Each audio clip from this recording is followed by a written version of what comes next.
Chapter 68, Social Relationships. A branch of education not to be neglected. Christian sociability is altogether too little cultivated by God's people. This branch of education should not be neglected or lost sight of in our schools. Social advantages are talents. Those who possess large affections are under obligation to God to bestow them, not merely on their friends, but on all who need their help. Social advantages are talents and are to be used for the benefit of all within reach of our influence. Not independent atoms. Students should be taught that they are not independent atoms, but that each one is a thread which is to unite with other threads in composing a fabric. In no department can this instruction be more effectually given than in the school home. Here students are daily surrounded by opportunities which, if improved, will greatly aid in developing the social traits of their characters. It lies in their own power so to improve their time and opportunities as to develop a character that will make them happy and useful. Those who shut themselves up within themselves, who are unwilling to be drawn upon to bless others by friendly associations, lose many blessings, for by mutual contact, minds receive polish and refinement. By social intercourse, acquaintances are formed and friendships contracted, which result in a unity of heart and an atmosphere of love which is pleasing in the sight of heaven. Importance of social relationships. It is through the social relations that Christianity comes in contact with the world. Every man or woman who has tasted of the love of Christ and has received into the heart the divine illumination is required of God to shed light on the dark pathway of those who are unacquainted with the better way. Social power, sanctified by the Spirit of Christ, must be improved to win souls to the Savior. Social elements to be cultivated. We sustain a loss when we neglect the privilege of associating together to strengthen and encourage one another in the service of God. The truths of His Word lose their vividness and importance in our minds. Our hearts cease to be enlightened and aroused by their sanctifying influence, and we decline in spirituality. In our association as Christians, we lose much by lack of sympathy with one another. He who shuts himself up to himself is not filling the position that God designed he should. The proper cultivation of the social elements in our nature brings us into sympathy with others and is a means of development and strength to us in the service of God. Jesus was highly social. The Savior's entire life was characterized by disinterested benevolence and the beauty of holiness. He is our pattern of goodness. From the beginning of his ministry, men began to comprehend more clearly the character of God. He carried out his teachings in his own life. He showed consistency without obstinacy, benevolence without weakness, tenderness and sympathy without sentimentalism. He was highly social, yet he possessed a reserve that discouraged any familiarity. His temperance never led to bigotry or austerity. He was not conformed to the world, yet he was attentive to the wants of the least among men.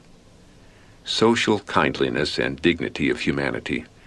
At the table of the publicans he sat as an honored guest, by his sympathy and social kindliness showing that he recognized the dignity of humanity, and men longed to become worthy of his confidence.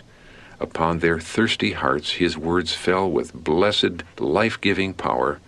New impulses were awakened, and to these outcasts of society there opened the possibility of a new life. Disciples taught true social duties. Christ taught his disciples how to conduct themselves when in the company of others. He instructed them in regard to the duties and regulations of true social life, which are the same as the laws of the kingdom of God. He taught the disciples, by example, that when attending any public gathering, they need not want for something to say. His conversation when at a feast differed most decidedly from that which had been listened to at feasts in the past. Every word he uttered was a savor of life unto life. He spoke with clearness and simplicity. His words were as apples of gold in pictures of silver. not to renounce social communion. The example of Christ in linking himself with the interests of humanity should be followed by all who preach his word and by all who have received the gospel of his grace.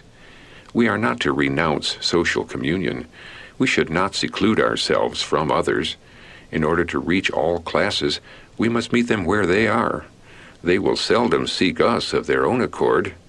Not alone from the pulpit are the hearts of men touched by divine truth. There is another field of labor, humbler, it may be, but fully as promising. It is found in the home of the lowly and in the mansion of the great, at the hospitable board and in gatherings for innocent social enjoyment. The need for fellowship. The deprivation felt when people absent themselves from the gatherings of the people of God is not small. As children of God, we are to place ourselves in every gathering of God where his people are commissioned to be present and give the word of life. All need light and all the help that can be obtained in order that when they have heard and received the precious messages from heaven through God's appointed agents, they may be prepared to bestow upon others the light given. Education molds social fabric. The education given to the young molds the whole social fabric. Throughout the world, society is in disorder, and a thorough transformation is needed. Many suppose that better educational facilities, greater skill, and more recent methods will set things right. They profess to believe and receive the living oracles, and yet they give the Word of God an inferior position in the great framework of education. That which should stand first is made subordinate to human inventions. Social influence of home. Note, see Chapter 20, the home atmosphere. The mission of the home extends beyond its own members. The Christian home is to be an object lesson, illustrating the excellence of the true principles of life. Such an illustration will be a power for good in the world. Far more powerful than any sermon that can be preached is the influence of a true home upon human hearts and lives. As the youth go out from such a home, the lessons they have learned are imparted. Nobler principles of life are introduced into other households, and an uplifting influence works in the community. Sociability, a powerful factor. Christian kindness and sociability are powerful factors in winning the affections of the youth. Framework of social life tottering. Already the doctrine that men are released from obedience to God's requirements has weakened the force of moral obligation and opened the floodgates of iniquity upon the world. Lawlessness, dissipation, and corruption are sweeping in upon us like an overwhelming tide. In the family, Satan is at work. His banner waves, even in professedly Christian households. There is envy, evil surmising, hypocrisy, estrangement, emulation, strife, betrayal of sacred trusts, indulgence of lust. The whole system of religious principles and doctrines, which should form the foundation and framework of social life, seems to be a tottering mass ready to fall to ruin. God's regulations prevent social injustice. The Lord would place a check upon the inordinate love of property and power. Great evils would result from the continued accumulation of wealth by one class, the poverty and degradation of another.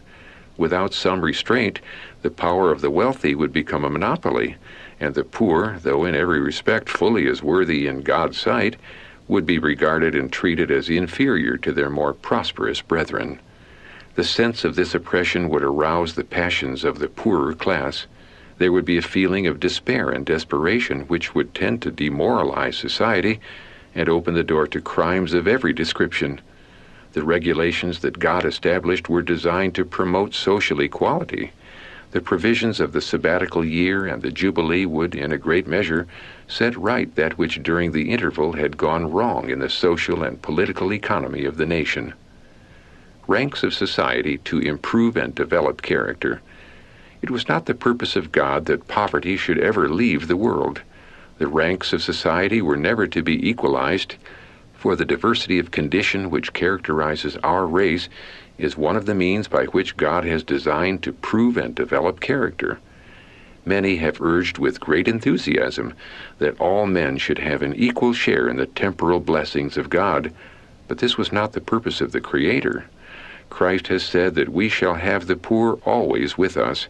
The poor, as well as the rich, are the purchase of His blood, and among His professed followers, in most cases, the former serve Him with singleness of purpose, while the latter are constantly fastening their affections on their earthly treasures, and Christ is forgotten. The cares of this life and the greed for riches eclipse the glory of the eternal world. It would be the greatest misfortune that has ever befallen mankind if all were to be placed upon an equality in worldly possessions. God outlaws social caste. The religion of Christ uplifts the receiver to a higher plane of thought and action, while at the same time it presents the whole human race as alike the objects of the love of God, being purchased by the sacrifice of His Son. At the feet of Jesus, the rich and the poor, the learned and the ignorant, meet together, with no thought of caste or worldly preeminence. All earthly distinctions are forgotten as we look upon Him whom our sins have pierced. The self-denial, the condescension, the infinite compassion of Him who was highly exalted in heaven puts to shame human pride, self-esteem, and social caste. Pure, undefiled religion manifests its heaven-born principles in bringing into oneness all who are sanctified through the truth. All meet as blood-bought souls, alike dependent upon Him who has redeemed them to God. Remedy for social evils. To this wise provision for the spiritual needs of his subjects, that is, the appointment of teaching priests, Jehoshaphat owed much of his prosperity as a ruler. In obedience to God's law there is great gain. In conformity to the divine requirements there is a transforming power that brings peace and goodwill among men. If the teachings of God's Word were made the controlling influence in the life of every man and woman, if mind and heart were brought under its restraining power, the evils that now exist in national and in social life would find no place. From every home would go forth an influence that would make men and women strong in spiritual insight and in moral power, and thus nations and individuals would be placed on vantage ground. Proper cultivation of social relationships brings happiness. With those who lived at a distance from the tabernacle, more than a month of every year must have been occupied in attendance upon the annual feasts. This example of devotion to God should emphasize the importance of religious worship and the necessity of subordinating our selfish worldly interests to those that are spiritual and eternal. We sustain a loss when we neglect the privilege of associating together to strengthen and encourage one another in the service of God. The truths of His Word lose their vividness and importance in our minds.